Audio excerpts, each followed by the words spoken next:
The Book of Leviticus. Leviticus chapter 1. The Lord called to Moses and spoke to him from the tent of meeting.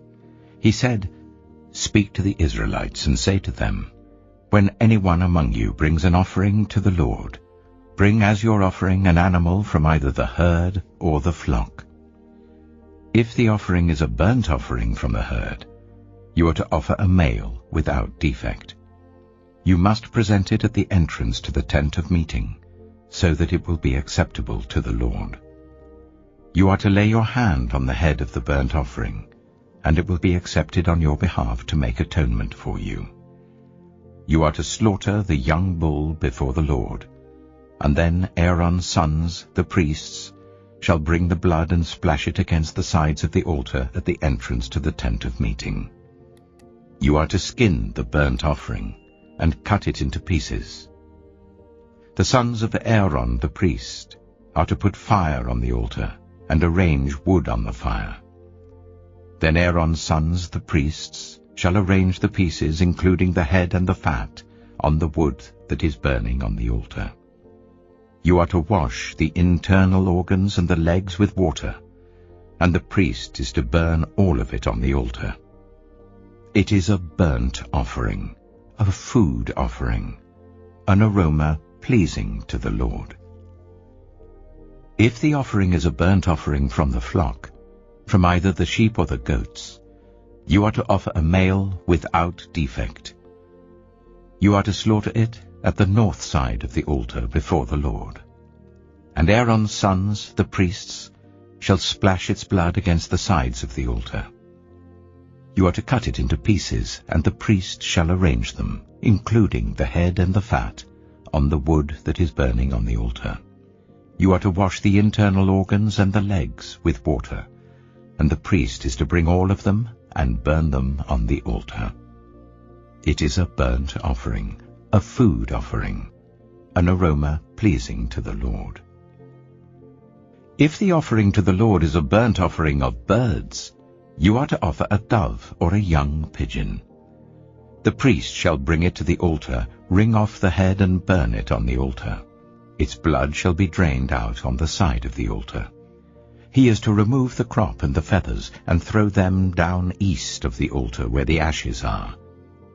He shall tear it open by the wings, not dividing it completely, and then the priest shall burn it on the wood that is burning on the altar. It is a burnt offering, a food offering, an aroma pleasing to the Lord. Leviticus chapter 2. When anyone brings a grain offering to the Lord, their offering is to be of the finest flour. They are to pour olive oil on it, put incense on it, and take it to Aaron's sons, the priests. The priest shall take a handful of the flour and oil, together with all the incense, and burn this as a memorial portion on the altar, a food offering, an aroma pleasing to the Lord. The rest of the grain offering belongs to Aaron and his sons.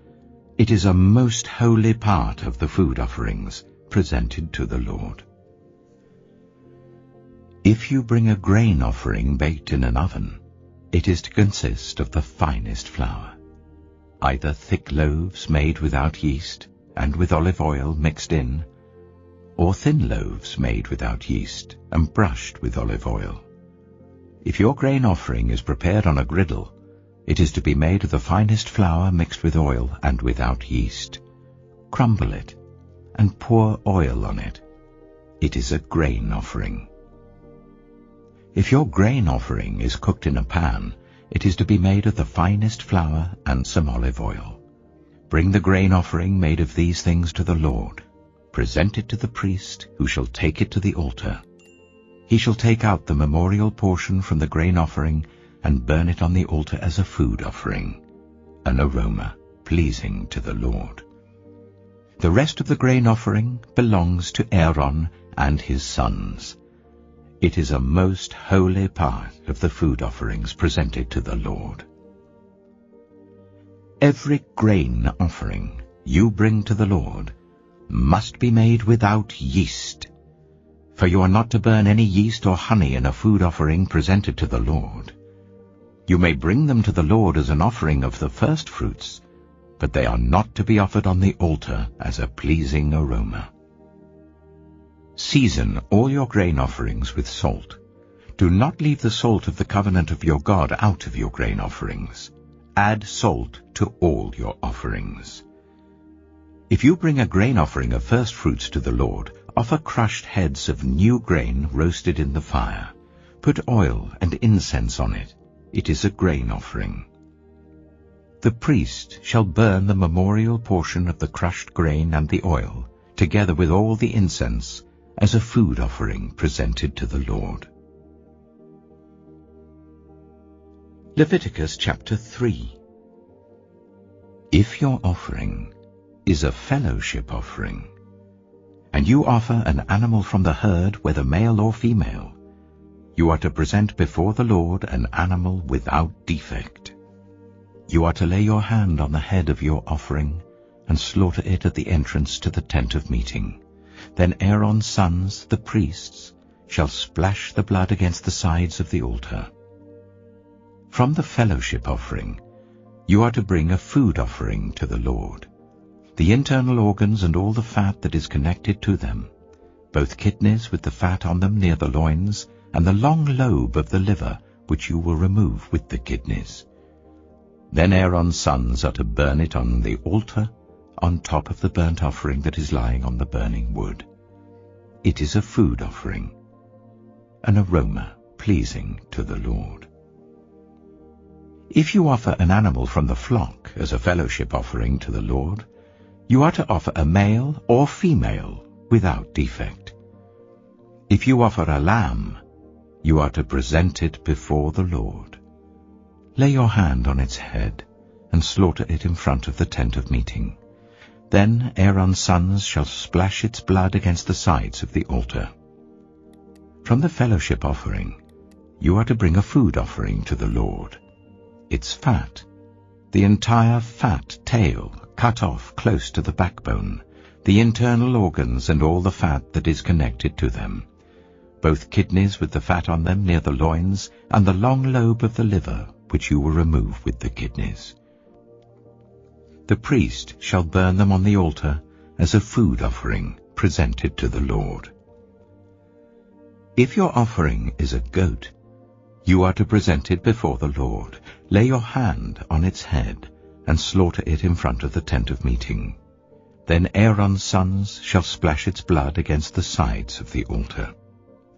From what you offer, you are to present this food offering to the Lord, the internal organs and all the fat that is connected to them, both kidneys with the fat on them near the loins, and the long lobe of the liver, which you will remove with the kidneys.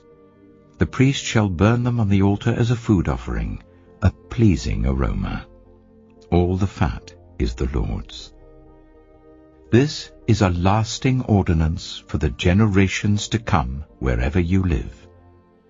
You must not eat any fat or any blood.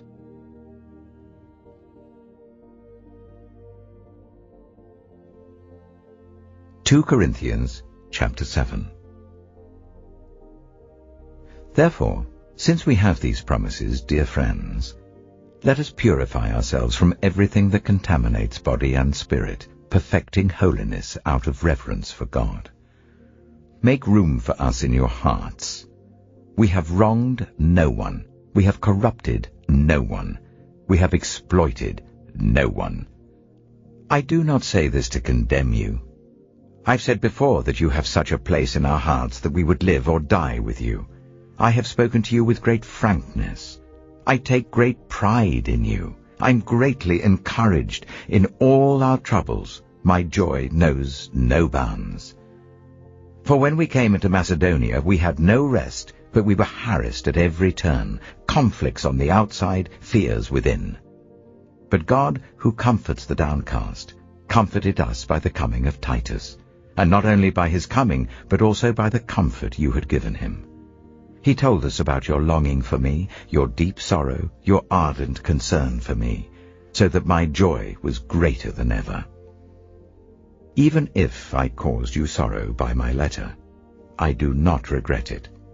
Though I did regret it, I see that my letter hurt you, but only for a little while. Yet now I am happy, not because you were made sorry, but because your sorrow led you to repentance.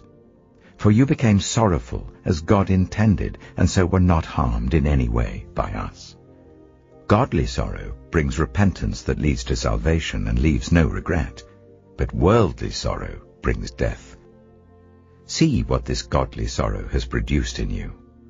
What earnestness, what eagerness to clear yourselves, what indignation, what alarm, what longing, what concern, what readiness to see justice done. At every point you have proved yourselves to be innocent in this matter.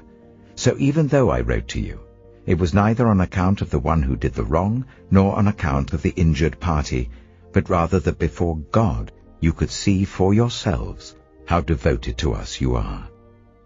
By all this we are encouraged. In addition to our own encouragement, we were especially delighted to see how happy Titus was, because his spirit has been refreshed by all of you. I had boasted to him about you, and you have not embarrassed me. But just as everything we said to you was true, so our boasting about you to Titus has proved to be true as well. And his affection for you is all the greater when he remembers that you were all obedient, receiving him with fear and trembling. I am glad I can have complete confidence in you.